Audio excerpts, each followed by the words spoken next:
kok nggak muncul? Iya itu. Pak Tansil, Bu Yeri yang usul-usul itu. Bismillahirrahmanirrahim. Assalamualaikum warahmatullahi wabarakatuh. Waalaikumsalam warahmatullahi wabarakatuh. Alhamdulillahirabbil alamin. Kita harus terus bersyukur kepada Allah karena kita diberi kesehatan, kita diberi kesempatan. Dua nikmat itu yang sering dilupakan oleh kita semua. Kalau sakit baru ingat bahwa sehat itu sangat nikmat sekali. Kalau tidak sempat baru ingat bahwa kesempatan itu ternyata anugerah yang luar biasa.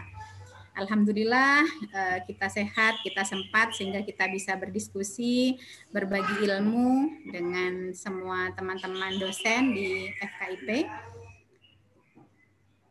Universitas Muhammadiyah Jember.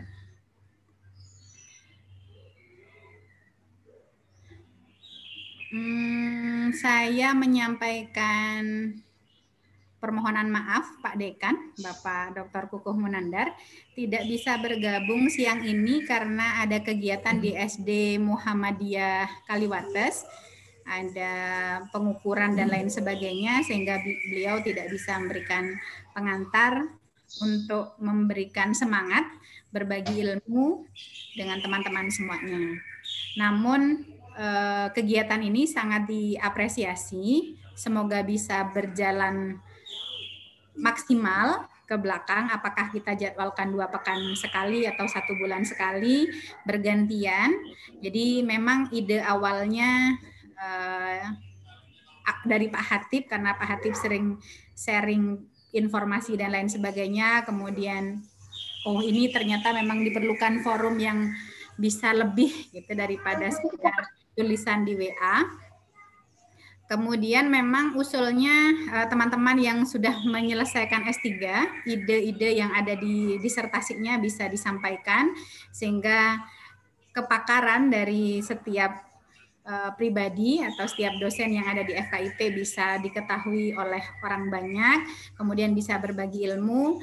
Oh, ternyata ada ilmu seperti itu toh gitu. Jadi saya berterima kasih kepada Bapak Muhammad Hatip yang berkenan menjadi pembuka jalan kebenaran untuk diskusi bersama dosen FKIP Universitas Muhammadiyah Jember.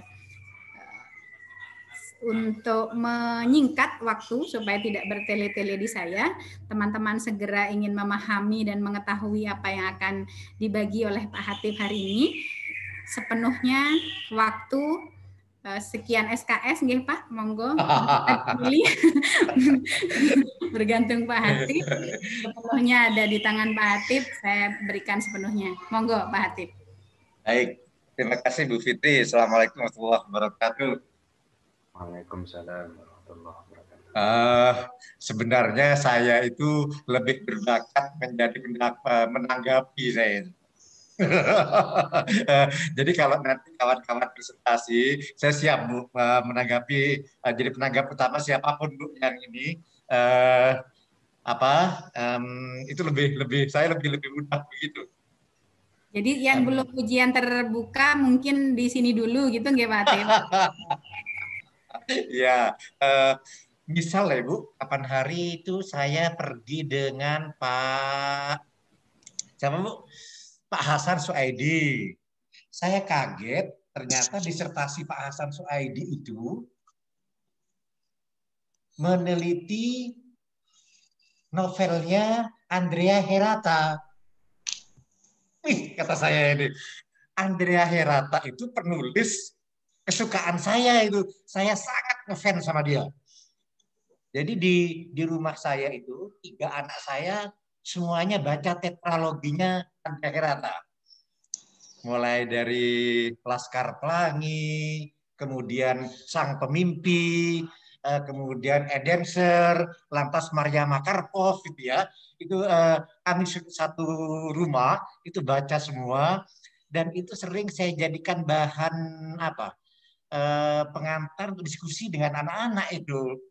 Karena bagi saya begitu cerdasnya lah si Andrea Herata Dan saya kaget ternyata itu sudah menghasilkan seorang dokter di universitas kita, namanya Pak Hasan Zuhaidi gitu. Luar biasa ini gitu. Dan jadi andai kata itu nanti ditampilkan, kemudian juga Pak Agus gitu ya. Pak Agus itu biologi itu kayaknya disertasinya andai kata ditampilkan, Bu, itu menarik juga, Bu. Karena ada unsur-unsur yang bisa membuat orang di Unmu agak mengerutkan dahi gitu ya. Ini kok kayak keledek, jangan kayak gitu. Ini kan menarik gitu. Disertasi ada unsur-unsur begitunya. Nah, kemudian Bu Christine itu juga, Bu Christine itu kan sangat metode pembelajaran matematiknya itu. Nah, kalau Bu Fitri itu dulu sebetulnya saya kepingin sekali mendengar cukup banyak ketika Bu Fitri tampil di ruang rapat lantai 2. Nah, ternyata Bu Fitri minim sekali ketika itu. Apa ini ya, nggak apa mungkin nanti di FKIP lebih dikemukakan gitu. Nah, itu ya saya kira penting memang itu. Kemudian kawan-kawan yang sedang S3 itu saya kira mereka juga punya informasi yang segar gitu sehingga layak untuk kita yang yang di Jember ini bisa mendapat informasi baru. Mungkin baru sini tidak harus barangnya ya. Seperti Andrea Heratanya Pak Hasan mungkin tidak baru itu. Andrea Herata itu penulis sudah tahun sebelum 2010 itu, tetapi analisisnya yang baru sehingga kelihatan mendalam. Baru tidak harus barangnya. Nah, saya sengaja menyebut Andrea Herata kaitannya dengan begini. Belakangan ini walaupun tidak banyak orang resah, saya sedikit ikut resah gitu ya. Hasil tes PISA. Kita tidak salah tahun 2009 gitu, kita pernah ribut karena tes PISA kita sangat rendah. Tidak salah kita itu masuk 10 besar golongan belakang. Gitu ya. Baik matematika, Ibu Christine, kemudian sains, lantas literasi membaca gitu ya. Kita bisa nomor buncit itu tahun 2009. Kita 10 besar dari belakang. Tahun 2012 kita 10 besar dari belakang lagi. Gitu. Tahun 2015 kita 10 besar dari belakang juga. Nah, yang terakhir adalah tes PISA yang tahun 2018 yang dilaporkan tahun 2019, kita dari 78 negara,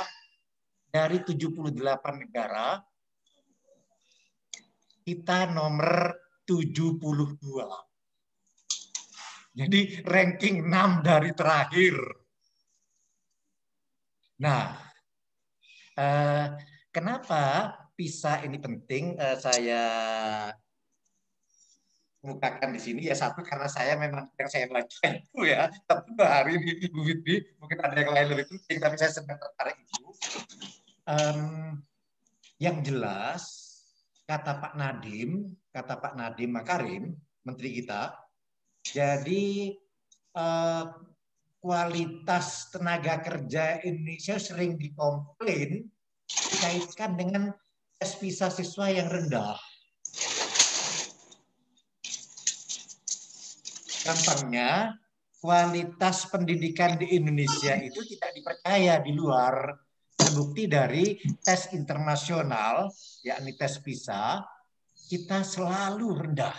Bayangkan, kita 2001 sudah berpartisipasi pada tes PISA. Sekarang sudah 19 tahun, yang terakhir kemarin 2018, dilaporkan 2019, berarti 19 tahun setelah kita ikut, kita akan di 10 besar dari bawah. Nah, yang itu yang kemudian saya teringat pada data ini yang kapan hari saya ini. Saya mau share screen ya, Bu Fitri. Kondisi anak-anak Silakan. kita itu saya akan share screen sedikit. Ini dulu ya. Bisa dibaca? Kurang besar, Pak.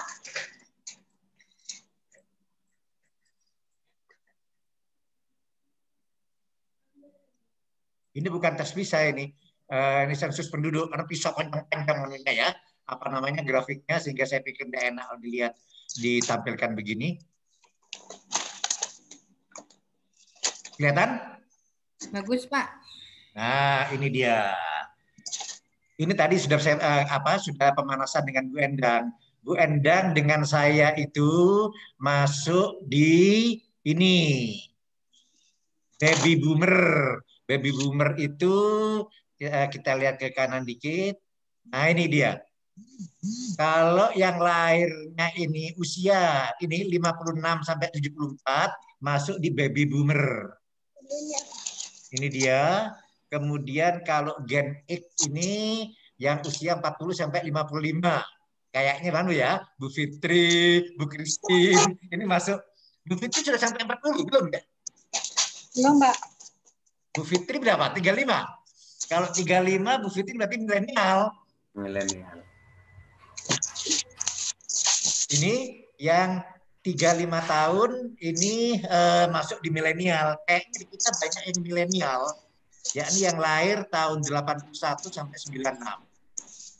Nah, maksud saya di FID. Kemudian sekarang kita lihat generasi Z itu yang ini usia 8 sampai 23 tahun. Kalau bahasa saya anak SD, SMP, SMA, mahasiswa itu sekarang generasi Z.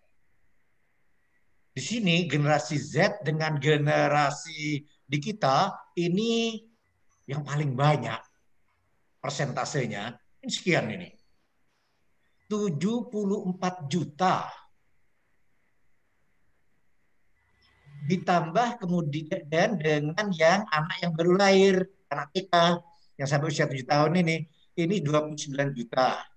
Jadi dilihat dari usia, kita sering disebut-sebut mendapatkan apa istilahnya itu? Ada istilahnya itu apa sih? Bonus. Kita mendapat bonus demografi karena begitu punya banyak anak muda di mana mereka yang diperkirakan akan menggerakkan ekonomi. Nah, sekarang kalau generasi Z ini sekarang usia 8 sampai 23 tahun, berarti rata-ratanya 15 tahun, inilah anak-anak yang sekarang ikut tes PISA. Yang ikut tes PISA itu generasi Z kita ini. Kan anak usia 15 tahun yang di tes PISA itu. Nah, 20 tahun lagi mereka lah yang akan bersiap-siap menghadapi katanya Indonesia Emas 45 itu. Ternyata sampai sekarang prestasi mereka masih di 10 besar dari bawah. Dari 78 negara. Nah, tesnya itu 3, Ibu-Ibu. Tesnya 3. Matematika, sains, dan membaca. Yang menyedihkan termasuk, ya oke lah, kalau sains alasan kita karena kita kurang lab, gitu ya, macam-macam. Tapi kalau membaca, apa alasannya? Kita kok rendah juga, gitu. Dan membaca kita sama, 10 besar dari bawah. Nah, ini yang saya bilang di judul saya itu topik saya sensus, kemudian apa namanya PISA, tes PISA, dan nanti kita diskusikan apa terus ini gitu maksud saya itu kok bikin pusing. Nah, nanti mungkin mungkin menarik Bu Fitri kalau nanti orang-orang matematika lah yang membahas kenapa sih kita kok rendah di matematika. Turut-turut, Bu. juga sains, biologi ya bisa membahasnya. Juga membaca lah, yang membaca kita punya banyak dokter ini, punya 3 dokter ini membaca, belum yang reading yang dari bahasa Inggris. Kita begitu rendahnya. Nah, ada apa yang salah dengan pendidikan kita itu. Nah, maka yang saya ingin lemparkan diskusi dengan kawan-kawan, ternyata memang terjadi perubahan yang begitu besar. Kita baru sibuk dengan higher order thinking itu tahun 2018-an itu. Pak Muhajir minta bikin soal kayak gitu. Nah, lucunya tesnya hot, pembelajarannya tidak hot. Nah, PISA itu hampir semuanya hot. Hampir semuanya. Nah, Bu Fitri dan kawan-kawan yang lain, saya ingin saya sebetulnya tidak heran-heran banget kalau PISA kita itu rendah. Kenapa? Mari saya buat gambaran soal membaca saja.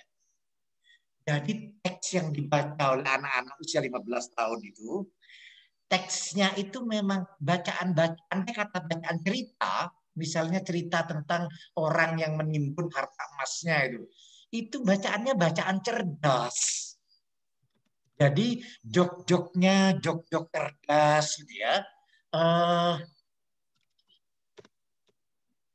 Andai kata anak-anak kita tidak cermat membacanya, maka akan lewat begitu saja aspek itu sehingga wajar kalau tes membacanya juga sangat rendah. Nah, karena anak-anak generasi Z ini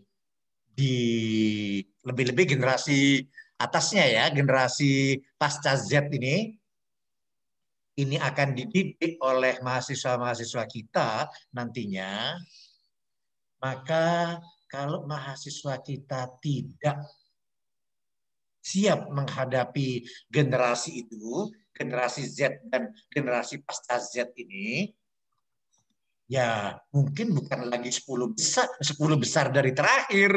Jangan-jangan kita nggak masuk sama sekali. 78 yang ikut, kita nomor 80 gitu kan. Susah deh kata begitu. Nah, kenapa saya resah begini? Mari saya buat contoh. Kita sekarang anak-anak yang akan dihadapi oleh mahasiswa kita itu ini ya, anak ini. Mari kita lihat anak generasi Z ini gimana ciri-cirinya. Saya akan tayangkan sedikit. Saya ingin tayangkan sedikit bagaimana. Oh, sebentar dulu, saya tutup dulu. Saya salah tadi cara ininya.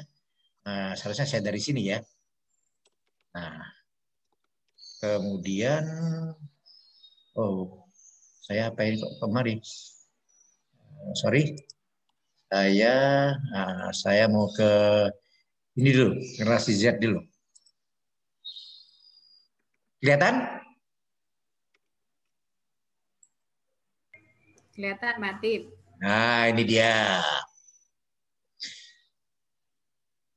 Generasi Z itu anak-anak yang lahir, kali ini soal tahunnya jangan terlalu dipermasalahkan, perbedaan pembuatan klasifikasi. Anak yang generasi Z ini dianggap lahir tahun 95 sampai 2010. Jadi yang sekarang berarti usia maksimal 24, tadi 23 ya, sampai dengan 10 sampai 24. Nah ini, mereka dikenal sebagai generasi kreatif. Sangat akrab dengan smartphone. Disebut juga generasi internet. Dan seterusnya. Nah, mari sekarang kita lihat bagaimana karakteristik mereka. Saya ingin tunjukkan lagi, nanti mereka yang lain ya. Ini dia. Nah,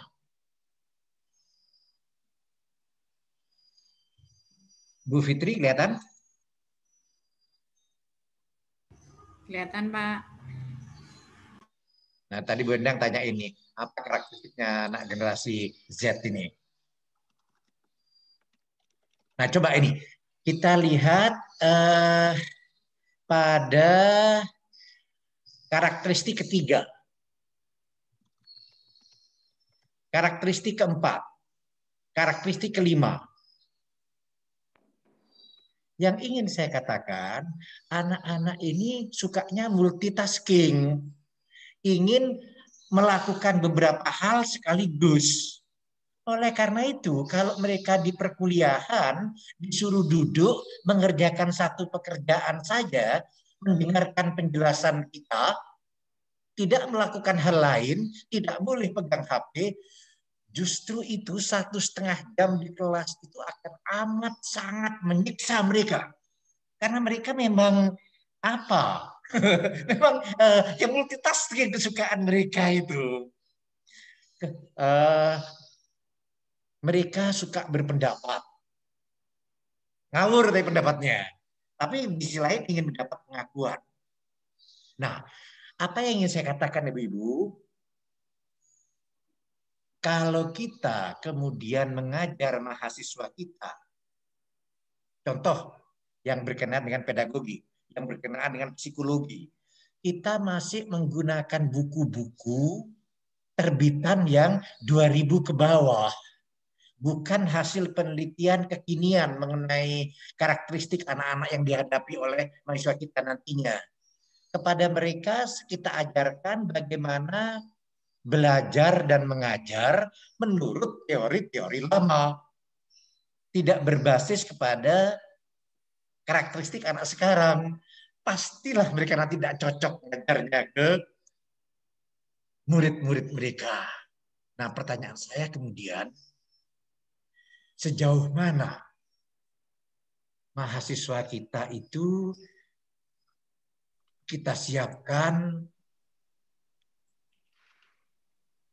untuk menghadapi mahasiswa siswa-siswa yang sesuai dengan zamannya. Nah, kalau tidak, maka kita akan makin jauh ketinggalan dibanding negara lain. Sementara kerjasama antar negara begitu hebatnya, maka kita bisa bayangkan nanti anak-anak kita gimana gitu ya. Nah, itu kira-kira ini. Usulan saya sederhana saja. Usulan saya sederhana saja. Menurut saya, ini saya kembali ya tadi ya. Kamu aja orang mampu lama-lama.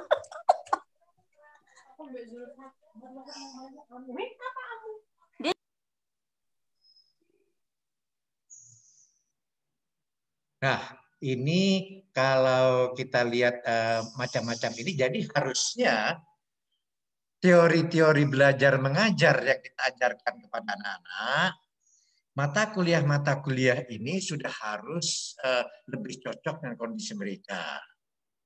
Nah, kembali kepada tadi, saya kira yang terutama adalah harusnya mahasiswa kita ini sudah mendapatkan pembelajaran yang berbeda dengan ketika kita masih menjadi mahasiswa.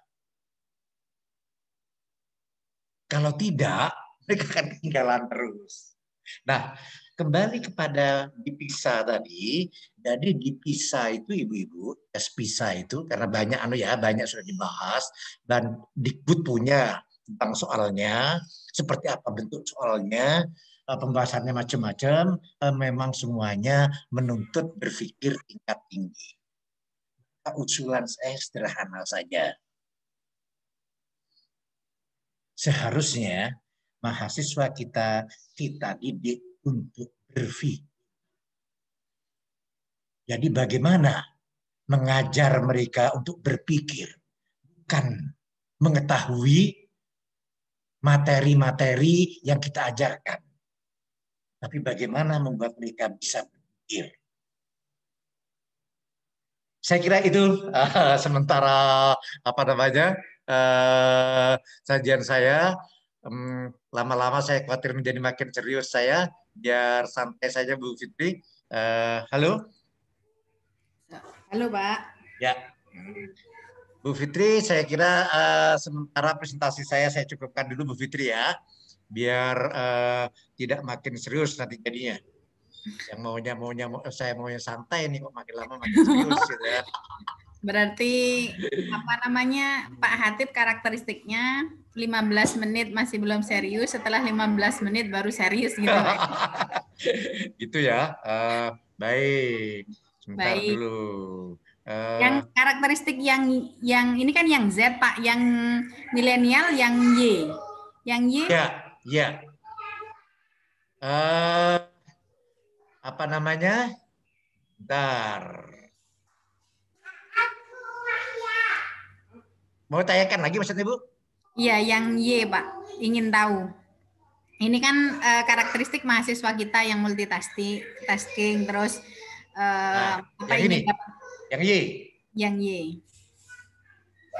Baik, mungkin tidak terlalu jelas saya bacakan. Generasi Y dikenal dengan sebutan generasi milenial. Lahir antara 80 sampai 95. Banyak menggunakan email, SMS, tapi tidak terlalu akrab dengan Instagram. Karena mereka lebih akrab dengan email mungkin ya. Tumbuh pada era internet. Nah, di sini lebih terbuka dalam pandangan politik dan ekonomi, sehingga terlihat sangat reaktif terhadap perubahan lingkungan. Ini saya bisa paham sekarang, kenapa Bu, anak-anak muda itu lebih suka kepada Jokowi daripada ke Prabowo. Bapak ibunya ke Prabowo gitu ya, anak-anaknya ke Jokowi gitu. Karena mereka lebih terbuka gitu ya kepada perkembangan. Nah, mari kita lihat berikutnya bawahnya ini. Lebih berkomitmen terhadap perusahaan. Wah, ini berita gembira Bu Fitri, ini berita gembira. Jadi yang muda-muda ini cocok kalau dikasih posisi-posisi. Pekerjaan merupakan salah satu prioritas, tapi bukan prioritas utama. Wah, ini enaknya. Menyukai peraturan yang tidak berbelit-belit. Wah, ini cocok betul dengan Bu Fitri dan lain-lain ini. Menyukai keterbukaan dan transparansi. Orientasinya tim. Kemudian kok hilang ini ya, ke bawahnya ini, menyukai feedback. Oke, itu Bu Fitri yang generasi Y. Baik, terima kasih Pak Hatip.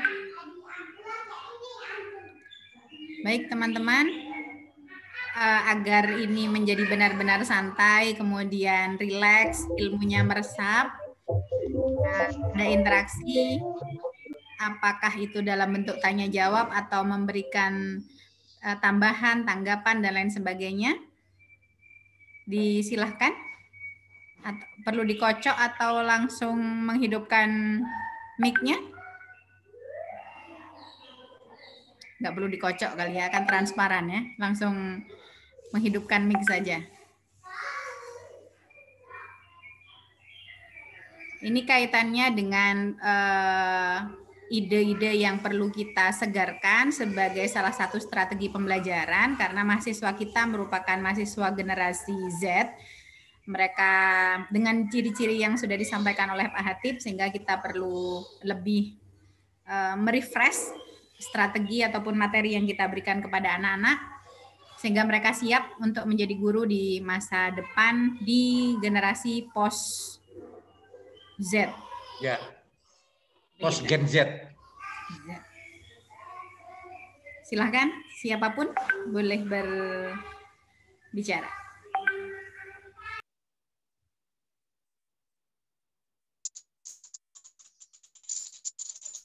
Izin masuk Bu Fitri. Izin masuk. Baik, Pak Sulaiman dulu ya Bu Hoir, baru Bu Hoir. Pak Sulaiman silahkan.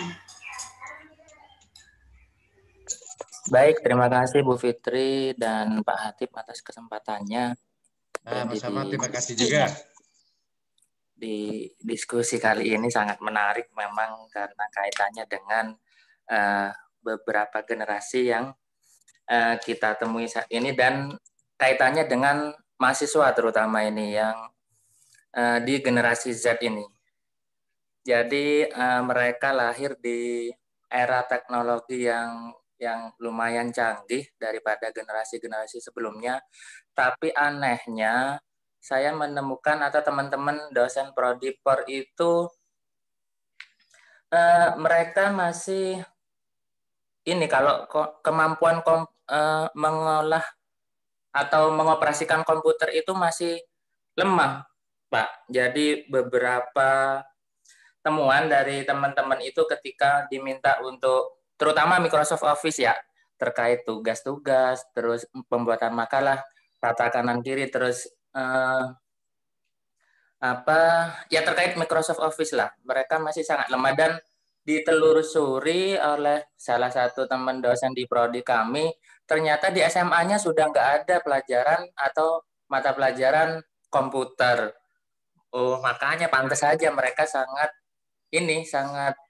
kesulitan untuk mengatur terkait kemampuan Microsoft Office ini. Misalkan di pembuatan video di PowerPoint itu sekarang kan sudah bisa. Nah, mereka masih kurang memahami tentang hal itu.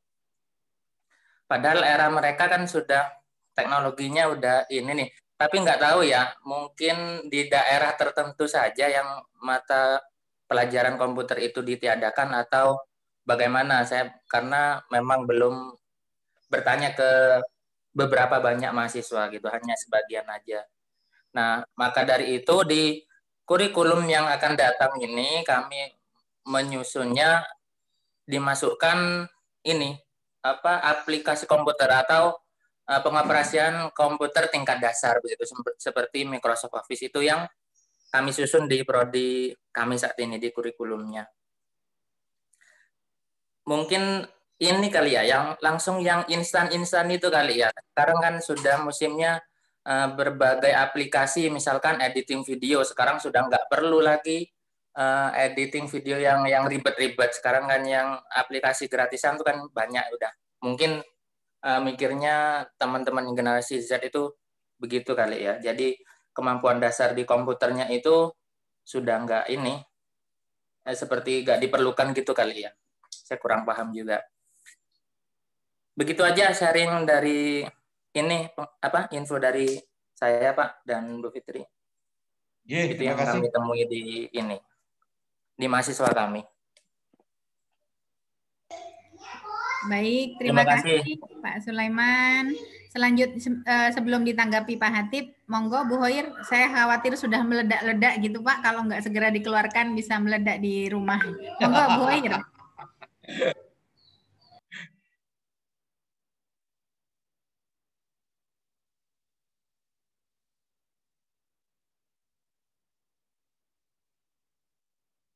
Jangan-jangan udah meledak duluan ini. Nggak ada. Iya.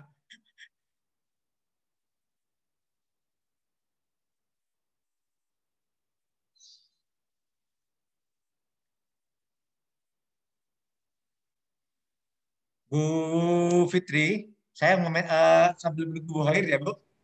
Oke, monggo Pak Hatip. Saya komentari Pak Sulaiman. Pertama, saya sangat mendukung, Pak, sangat setuju kalau kurikulum kita itu berbasis kebutuhan.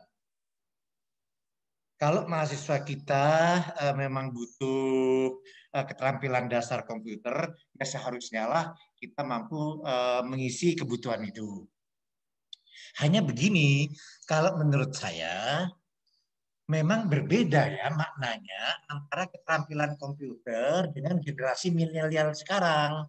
Generasi ini bukan disebut generasi komputer. Generasi komputer generasinya saya. Generasinya saya itu generasi komputer. Generasi sekarang adalah generasi aplikasi. Jadi mereka kalau kena aplikasi jago mereka. Tapi kena yang rutin-rutin kayak Word yang gitu-gitu itu mungkin mereka tidak terlalu akrab. Karena memang mereka tidak suka yang begitu-begitu. Nah, padahal dalam bahasa Pak Sulaiman dibutuhkan. Kalau menurut saya, Pak, kalau saya boleh, tapi kan ya ini sekitar usul ya, kalau sudah jadi kurikulum silahkan. Yang begitu-begitu itu menurut saya cukup dimatrikulasi. Jadi tidak perlu sampai ada mata kuliah pengenalan komputer. Saya khawatir itu dibaca ketinggalan zaman, Pak, nanti kurikulum kita. Cukuplah ada matrikulasi gitu ya, 1 hari dilatih pengenalan komputer. Nanti mereka itu, kalau kita berasumsi mereka generasi milenial, mereka akan belajar sendiri karena begitu banyak penjelasan-penjelasan di YouTube, di mana-mana itu mengenai bagaimana penggunaan Word, Excel, dan seterusnya. Jadi saya sangat mendukung upaya Pak Sulaiman itu memenuhi kebutuhan mahasiswa. Hanya tetap saja Pak, kalau saya itu seyogianya kita mengacu ke depan kurikulum kita dan yang sifatnya itu keterampilan dasar yang begitu-begitu itu mungkin dimatrikulasi aja Pak, atau ada pelatihan khusus mengenai itu sehingga kelihatan bahwa kurikulum kita memang kurikulum pendidikan tinggi. Gitu Pak Sulaiman, kalau komentar saya. Baik Pak, terima kasih atas masukannya. Nanti kami pikirkan kembali. Baik, terima kasih. Ini apa Pak Sulaiman ya, sekedar pendapat. Bu Mila mau ngasih Iya. pendapat. Oh iya Bu Fitri, tidak harus saya kan Bu Fitri yang menanggapi. Iya. Karena diskusi Pak.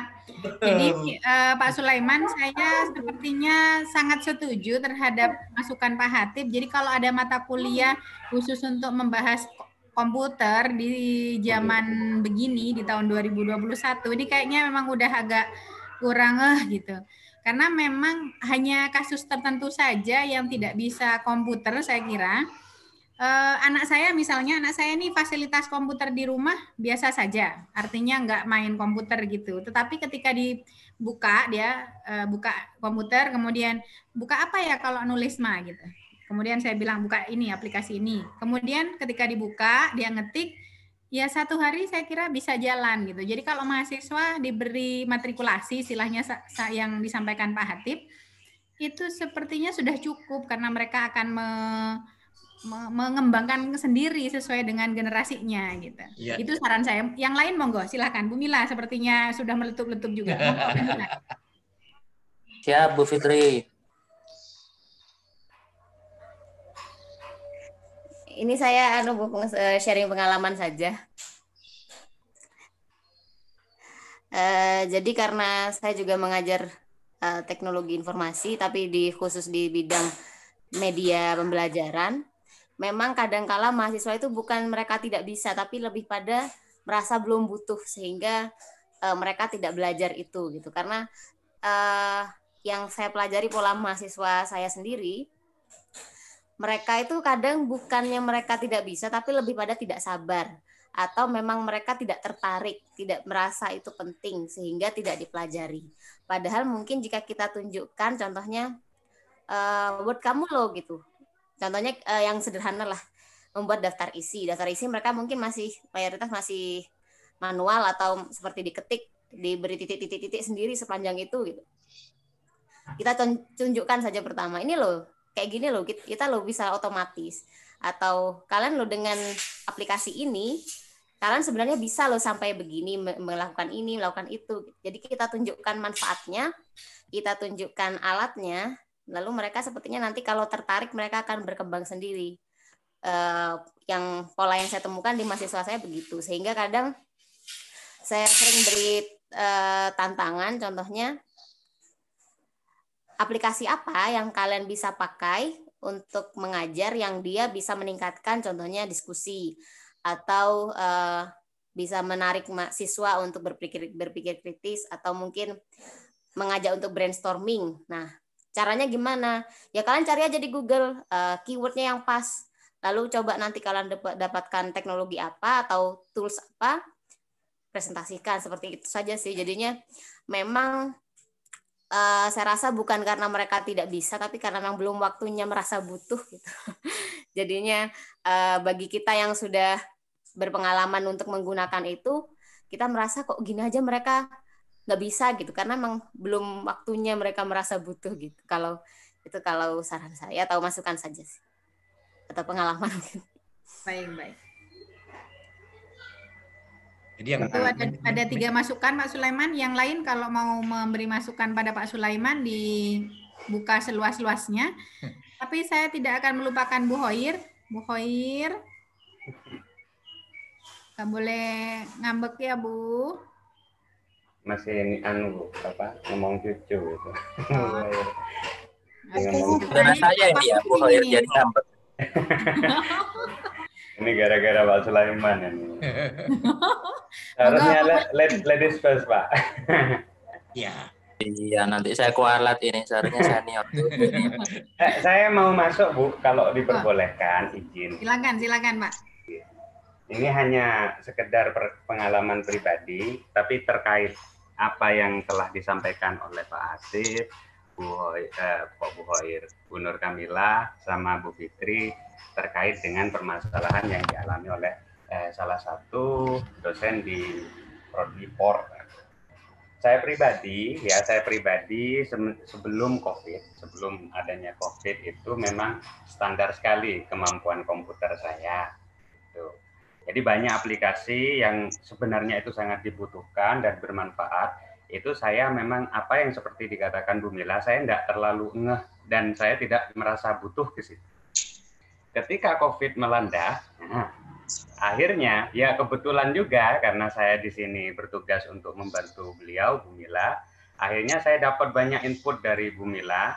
Akhirnya di situ saya saat ini sudah sedikit untuk skill kemampuan mengoperasikan berbagai aplikasi di komputer itu akhirnya terbantu. Jadi memang saya rasa apa yang tadi disampaikan oleh Bu Mila itu bisa menjadi katakan wacana bagi Pak Sulaiman misalnya untuk gimana caranya membuat mahasiswa itu butuh. Mungkin ya utamanya ketika kondisi seperti yang saat ini, ketika memang kebanyakan tugas dan juga pemberian kuliah dan juga respon dari mahasiswa itu harus disampaikan melalui aplikasi tertentu, misalnya di situ mungkin sekalian di awal-awal ketika bagaimana anak itu harus ngerespon dan semuanya, mungkin di situ sekalian disisipkan beberapa menit gitu, 10 menit, nanti caranya gini ya. Mungkin di situ anak langsung berkembang gitu.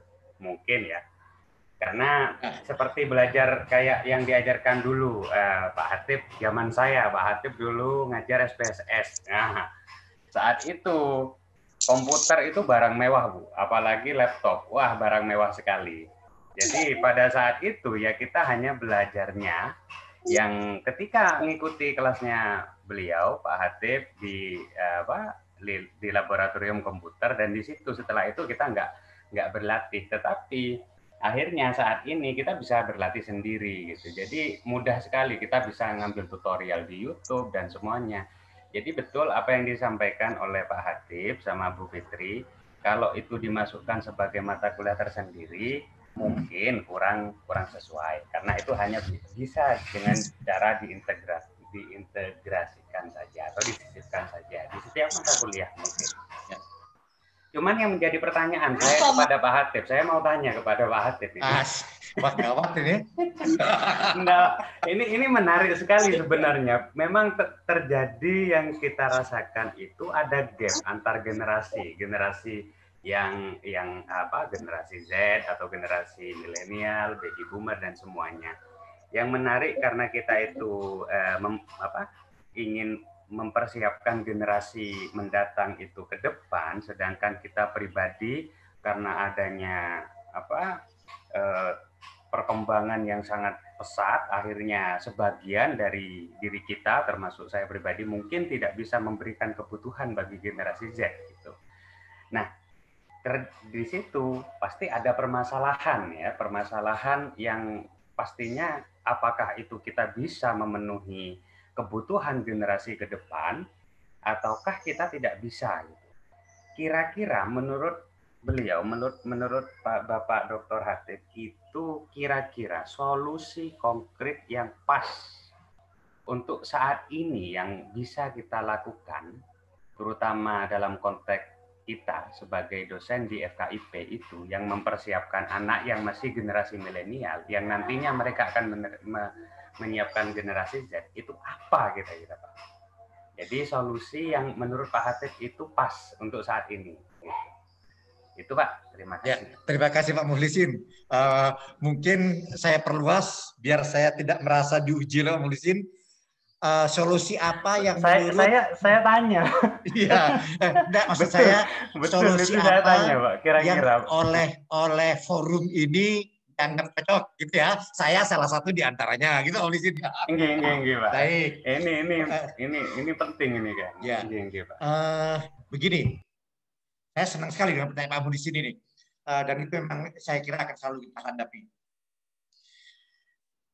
Yang pertama yang saya ingin tekankan sekali, pasti kita tidak bisa memprediksi masa depan. Pasti itu. Apa yang diprediksi itu bisa jadi salah total gitu ya. Siapa membayangkan begitu cepatnya perubahan seperti sekarang. Saya yakin, seyakin-yakinnya ketika Pak Muhlisin dulu menikah, ketika Bu Fitri, Bu Mila menikah, tidak membayangkan punya anak langsung bisa main HP. Betul, Pak, betul. Tidak kebayang itu, tidak kebayang sama sekali. Nah, itu yang yang kita sadar bersama bahwa prediksi-prediksi itu hanya upaya kita untuk memahami masa depan kita.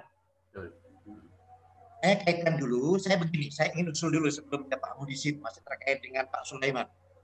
Saya ada usul ya, mumpung ini konteksnya tepat. Saya kepingin itu, cuma harusnya saya lakukan pada waktu saya jadi dekan, nggak mikir waktu itu. Teknik menulis ilmiah, mata kuliah apapun judulnya, tapi isinya adalah apakah cara menulis ilmiah, ataukah scientific writing, atau apapun judulnya, saya ingin itu diberikan di semester 1. Kenapa? Anak sejak semester 1, semester 2, 3 itu mereka sering ditugasi bikin paper, bikin makalah, gitu, tapi tidak pernah mendapat mata kuliah khusus mengenai scientific writing. Nah, bayangan saya, kalau mereka itu sesuai kebutuhan mereka ditugasi bikin makalah, bikin paper sejak awal, seharusnya sejak semester 1 mereka sudah punya bayangan apa kerangka nulis ilmiah tuh gini loh gitu, itu sudah ada kerangkanya. Nah, kemudian itu kita latih dari semester ke semester sehingga selama 7 semester mereka bikin makalah dan sebagainya itu tidak hanya berdasar lihat format kawan-kawannya, tapi mereka memang satu, punya kerangka seperti apa menulis ilmiah. Yang kedua, dilatih dari semester ke semester untuk bagaimana menulis ilmiah. Nah, dalam mata kuliah itulah bisa dimasukkan, bahasa Pak Muhlisin tadi, kalau masih semua kuliah, mata kuliah oke. Dimasukkan mata kuliah termasuk bagaimana mengetik tulisan ilmiah, bagaimana bikin daftar isi tulisan ilmiah, bagaimana mengecek plagiarisme, bagaimana mengecek gramatikal. Itu ada 2-3 kali pertemuan diberikan itu. Tapi itu dalam satu wadah namanya teknik menulis ilmiah. Dan memang itu memang bagian dari teknik menulis ilmiah. Itu sekedar usul Pak Muhlisin dan Bu Mila, juga kaprodi yang lain. Saya ingin itu kan kita kalau berikan biasanya di semester akhir. Bahkan agak aneh, itu kita berikan di semester 6 gitu ya. Persiapan skripsi, Pak. Persiapan skripsi. Sehingga anak-anak memang punya punya paradigma, punya mindset scientific writing itu hanya untuk skripsi. Skripsi, betul. Iya. Nah itu Bu Mila, saya beringatin ya, pembuatnya ini sekali itu. Nah Pak Muhlisin, sekarang saya ingin berdiskusi ya dengan Pak Muhlisin ini. Gambaran yang Pak Muhlisin berikan tadi kalau mahasiswa kemudian mampu melangkah dalam hal-hal yang kita sendiri tidak bisa, itu luar biasa sekali bagi saya. Luar biasa sekali dalam artian gurunya murid adalah guru. Gurunya guru adalah murid. Kan itu bahasa yang ungkapannya ya. Gurunya murid adalah guru. Gurunya guru adalah murid. Iya. Nah, dari situ kalau saya Pak Mulisin, saya begini Pak Mulisin, saya punya pengalaman pribadi Pak. Saya ketika itu mengajar metode penelitian, saya bayangkan andek yang pegangan saya kan tetap saja bukunya Pak Donald Eri itu. Pak Donald Eri ini andai kata ada e-booknya, betapa enaknya. Saya tidak usah saya suruh ngopi bab-bab. Saya tidak tahu Pak, karena saya nggak dapat Pak. Kemudian saya bilang kepada mahasiswa begini, saudara-saudara, andai kata buku ini ada e-booknya, sungguh saya merasa terbantu. Saya tidak tahu Anda bisa tuntas, katanya Anda itu lebih terampil dari saya gitu. Minggu depan Pak, ada anak yang langsung ngasih filenya Pak. Ini Pak yang Bapak maksud. Ya Allah, saya senengnya Pak Mulisin. Nah, generasi sekarang kalau kita lihat ada karakteristik, mereka butuh pengakuan. Kalau mereka sampai diakui lebih hebat dari kita, itu betul-betul mereka carinya itu. Dan itu tulus ya, itu tulus. Apresiasi Pak ya. Iya. Nah, seringkali kita itu nyebut mahasiswa pinter itu sekedar di bibir. Pinter kamu ya, itu tidak berpengaruh apa-apa. Tapi kalau penghargaan kita itu tulus, Pak, biasanya dari sisi psikologi ya, itu yang akan tembus kepada pelajar kita. Saya sekedar Pak Mulisin, saya tidak tahu bagaimana kuliah yang cocok untuk situasi corona, Pak. Yakni kuliah daring, Pak. Sama, saya nggak tahu Pak bagaimana. Sama Pak. Nah, saya Pak kemudian belajar Pak. Justru dari anak saya, Pak. Anak saya sedang semester 3, Pak. Saya ngomong sama dia betul-betul dalam posisi saya tidak menggurui. Saya setingkat sama dia. Saya tanya, Duk, kuliah daring ini menurut kamu ya apa? Ya apa ya? Ya ada lebihnya, ada kurangnya lah ya, kata dia itu. Nah, dari ungkapan-ungkapan dia kemudian saya bisa merumuskan, Mbak, ujungnya. Jadi kuliah daring ini bisa membuat mahasiswa tidak dapat apa-apa, tapi juga bisa membuat mahasiswa dapat berlipat-lipat dibanding tatap muka. Lebih dari hanya sekedar belajar materi, Pak ya? Iya. Kata saya sampai begini, Pak, anak saya simpulannya, kalau dengan tatap muka ya, mahasiswa hanya mempelajari apa yang diceramahkan oleh dosennya, betul. Kemudian diulang di rumah, baca buku yang mendukung itu, selesai ya, karena ujian pasti sekitar itu.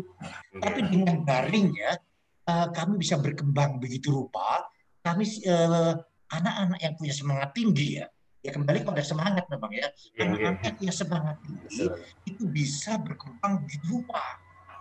Nah itu kan artinya Pak Muhlisin, justru situasi yang dihadapi anak milenial dengan berbagai kelebihan teknologi informatikanya ini memungkinkan mereka untuk berkembang jauh lebih laju daripada kita. Nah, di sini barangkali tantangannya adalah bagaimana kita memfasilitasi. Kalau konkretnya Pak, dalam bahasa saya, fasilitasi itu akan muncul satu melalui diskusi-diskusi. Pertanyaan-pertanyaan yang rumit, kondisi-kondisi yang rumit memungkinkan untuk munculnya ide-ide segar. Yang kedua, di samping melalui diskusi, mungkin Pak penugasan juga memungkinkan mereka untuk berkinerja lebih dari yang kita duga, Pak. Nah, itu yang bisa kita inikan. Jadi tantangan mereka karena begini, Pak. Bisa jadi mahasiswa dengan di luar dugaan kita, mereka mampu berkolaborasi bukan saja dengan kawan-kawan di kelasnya, tapi dengan berbagai pihak lain. Saya beranggapan begini Pak Mulisin, ini yang saya katakan sama kawan-kawan. Guru SMA, guru SMP sering mengeluh kenapa tidak bisa mendidik optimal siswanya, karena katanya diharuskan menyelesaikan materi. Dikejar-kejar oleh kurikulum, harus materi harus selesai. Nah, kondisi ini tidak kita hadapi. Dosen, gampangnya ini gampangnya sederhana. Kesempatan sebebas-bebasnya, tidak dikejar-kejar oleh materi. Merdeka gitu. Merdeka, betul. Kita akan mahasiswanya dengan berbagai kemungkinan. Nah, maka selain diskusi, selain pemberian tugas, kemudian Pak, pemberian penghargaan, dugaan saya lebih mereka butuh. Karena mereka tidak terlalu banyak sumber di internet. Sementara begitu Pak Muhlisin. Nggih, Pak. Terima kasih Pak masukannya. Nggih, terima kasih.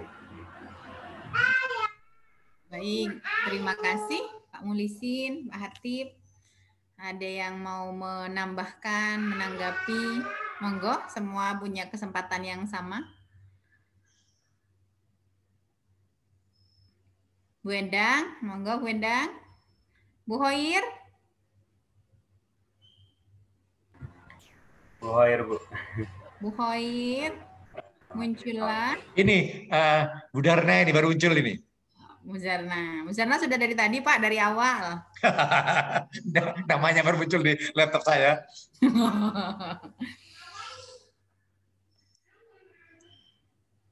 Bu Zarna ini sedang kuliah Pak, semester 4. Ini hangat-hangat kuku atau hangat-hangat tai kucing Pak ya. Kayak itu. Monggo Bu Zarna, ada yang ingin disampaikan atau menanggapi atau menambahkan, boleh. Atau bertanya.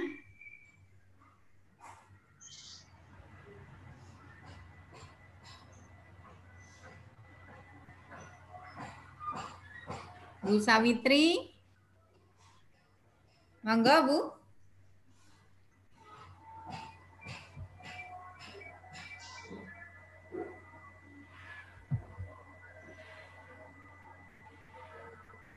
Sambil menunggu mungkin Bu. Ya, monggo Pak Pipin. Cuman pingin sekedar berbagi pengalaman gitu. Seperti forum diskusi ini itu umum ya di kampus di luar negeri gitu. Maksudnya itu masing-masing dari dosen itu selalu tiap minggu ada forum tertentu yang mereka selalu saling tukar pikiran, ngobrol-ngobrol kayak yang kita sedang lakukan ini.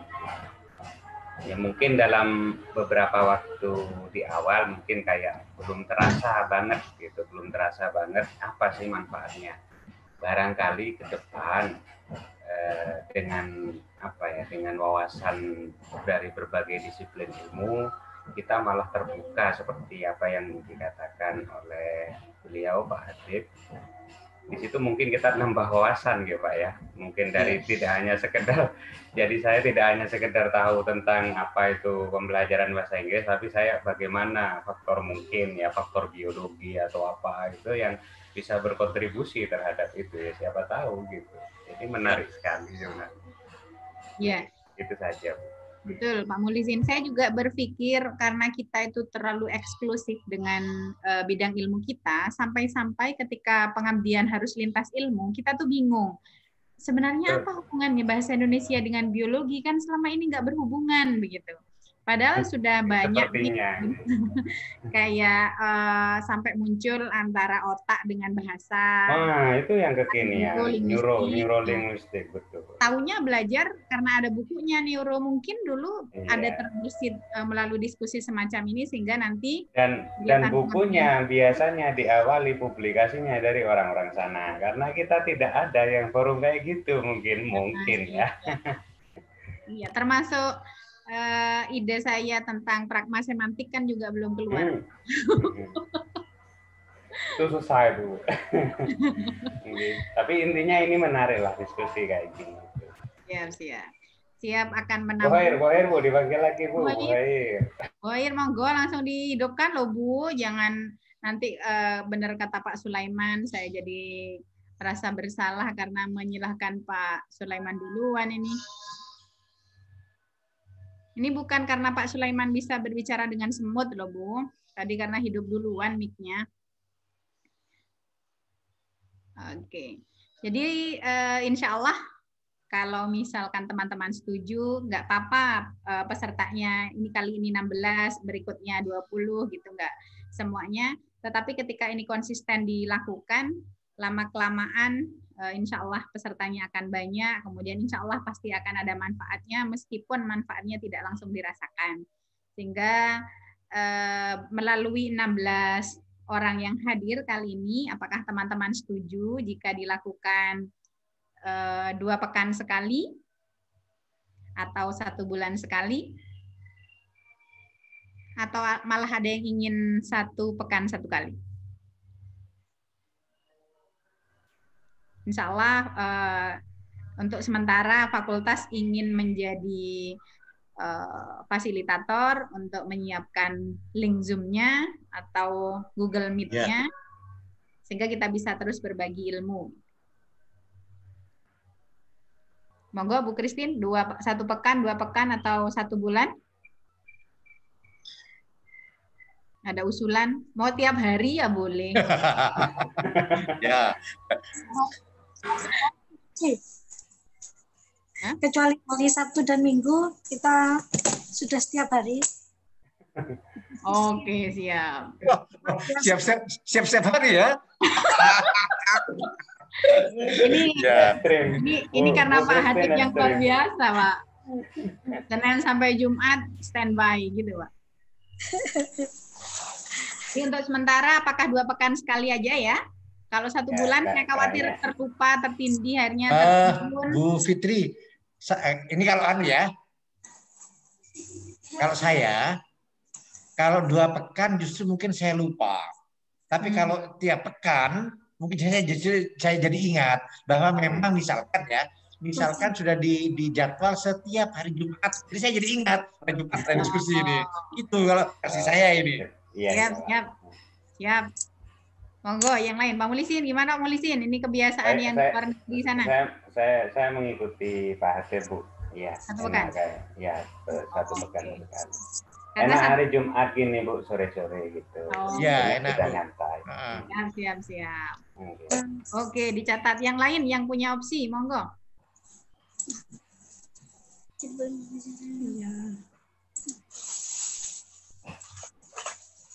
Untuk selanjutnya ini biar fresh gitu Pak ya. Sebenarnya kalau Pak Tanzil datang sih Pak Tanzil, karena penggagasnya kan Pak Hatip dan Pak Tanzil untuk menghidupkan diskusi kembali antar dosen FKIP. Yang awalnya sebelum penjajahan gitu, dulu sempat ada diskusi dosen, tapi setelah dijajah oleh banyak kegiatan, akhirnya kita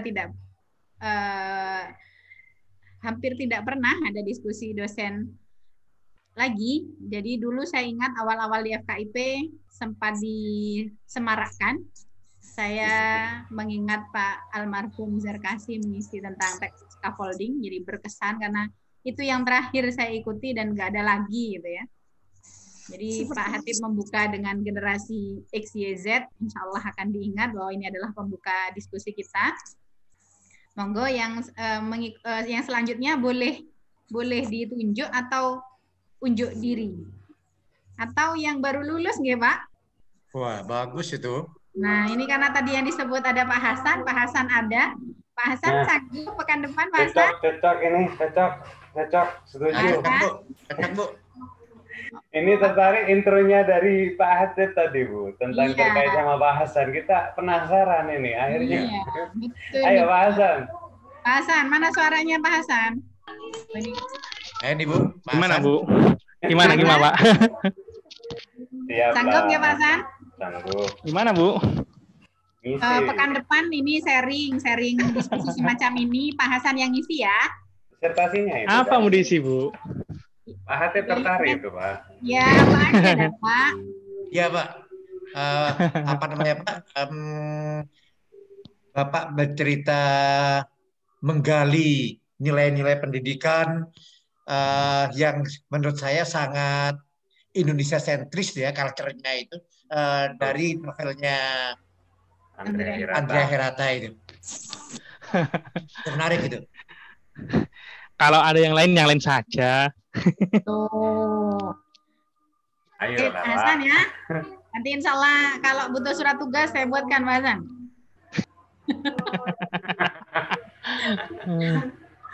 Baik, insya Allah pekan depan bersama Pak Hasan, nanti biar tidak bosan melihat wajah saya, siap. Juga, sehingga kita memang silaturahim bersama teman-teman dosen, meskipun sedikit, tetapi insya Allah berkualitas dan bermanfaat. Amin. Karena sudah pukul 15, adzan juga sudah memanggil. Saya Bu Sawitri, Bu Fitri, mungkin Bu jangan hanya yang minggu depan, tapi yang minggu depannya lagi bisa ditunjuk sekarang Bu. Misalnya Pak Mulisin gitu Bu, atau Bu Fitri sendiri. Selang-seling Pak, selang-seling. Maksudnya ada yang baru lulus, terus ada yang dari senior kayak sekarang dari senior, besok yang baru, terus lagi. Oke. Rendan Pak Tansil berarti yang akan datang. Pak Tansil, Siap. Jadi Pak Hasan, setelah Pak Hasan, Pak Tanzil, setelah itu Bu Christine karena sudah tersenyum. Saya mau lihat penunjuknya Bu Christine, saya. Kita akan belajar matematika ini, Pak. Iya, Pak. Biar kalau bahasa terus kan ini Betul, iya. Iya. Saatnya diajak untuk berpikir. Iya, analitik. Baik. Tapi Adan. Saya ingat Pak Hatib ini takmir masjid, khawatir mau ngimami, Pak. Iya. Nggih, Pak. Saya lihat dulu juga. Oh, Pak Mulisin juga takmir masjid. Ada lagi sebelum kita akhiri?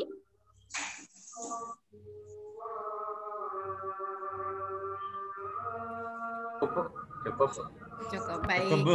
Terima kasih atas pemantik dari Pak Hatib untuk menghidupkan kembali diskusi bersama dengan dosen-dosen. Terima kasih atas kesediaannya, waktunya, dan motivasi baik melalui WA dan juga melalui kegiatan Zoom ini. Insya Allah kita akan ketemu lagi pekan depan bersama Bapak Dr. Hasan Suaidi, MPD, dengan diskusi-diskusi yang segar, terutama tadi ada permintaan untuk berbagi tentang Andrea Hirata sesuai dengan yang ditulis Pak Hasan di disertasinya. Yang dilanjutkan lagi, semoga bisa konsisten sehingga kita bisa menjalin silaturahim yang santai, yang syarat keilmuan yang insya Allah ada manfaatnya. Marilah kita tutup kegiatan sore ini dengan membaca hamdalah dan doa kafaratul majelis. Alhamdulillahirabbil alamin. Subhanakallahumma wa bihamdika asyhadu an la ilaha illa anta astaghfiruka wa atubu ilaik. Mohon maaf meskipun sudah saya tutup, tapi buaya tiba-tiba muncul, Pak. Saya khawatir. Nah, saya baru sudah selesai. Ibu saya panggil dari tadi. Ibu mau ngomong apa, Bu? Kuliah. Ya udah enggak. Oh ya sudah, minggu depan aja itu disimpan. Oke. Minggu depan ya, Bu. Baik. Terima kasih. Kita berjumpa lagi. Kita akhiri. Assalamualaikum warahmatullahi wabarakatuh. Waalaikumsalam warahmatullahi wabarakatuh. Terima kasih Pak Hatib, Bu Kris. Terima kasih kembali. Pak Busmilu, Bu Zarna, Pak Syahrul Terima kasih Pak Hatib sudah Nul, Pak Sulaiman, Bu Yoka, dan kawan-kawan semuanya. Sampai jumpa. Sampai jumpa. Berapa ya Hatib?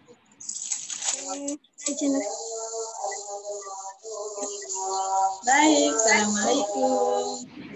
Ketemu pekan depan ya, Bu.